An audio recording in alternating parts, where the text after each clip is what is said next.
ከባለቤቴ ጋር ባለመተኛቴ ትዳሬ ሊፈርስ አይገባም ያለችው ሴት በፍርድ ቤት ክርክር አሸነፈች። እንዳማረው ይቅር ተብሏል። እንግዲህ ዳኞቹ በትዳር ውስጥ መተኛት ግዴታ ሊሆን አይገባም ሲሉ ፈርደዋል። እኔ መስለኛል ዳኞቹ ሲንግል ናቸው።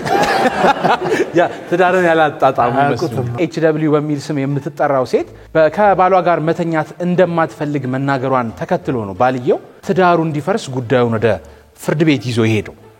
ላማለኝ በቤቴ ወተቷንም ማላይ ሆነብኝ ዝሎ ነው የሄደው። በፍቅር በቆዩባቸው አመታት ውስጥ እንግዲህ 4 ልጆችን አፍርተዋል።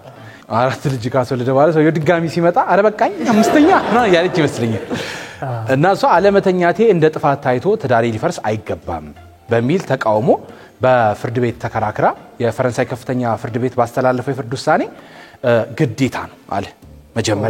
የመጀመሪያው ፍርድ ቤት ባልሆነበት ትዳሩ ይፈርስልኝ ተብሎ የቀረበው አቤቱታ ትክክለኛ በመሆኑ ፈርሷል ብሎ ውሳኔ አስተላልፎ ነበር። ያገቡ ዳኞች የነዛኞች የመጀመሪያዎቹ አንቺ ብለው ተቆጥተው ነበር። ግን በውሳኔው ቅር የተሰኘችው ሴት ብራስልስ ስለሚገኘው በአውሮፓ የሰብአዊ መብት ፍርድ ቤት ይግባኝ ጠየቀች።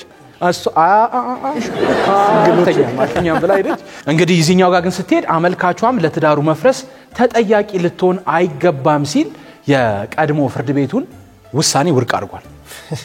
እና የባለ ትዳሮቹ የፍርድ ክርክር እንግዲህ የማይታመነው ነገር ምን እንደሆነ ታውቃለህ?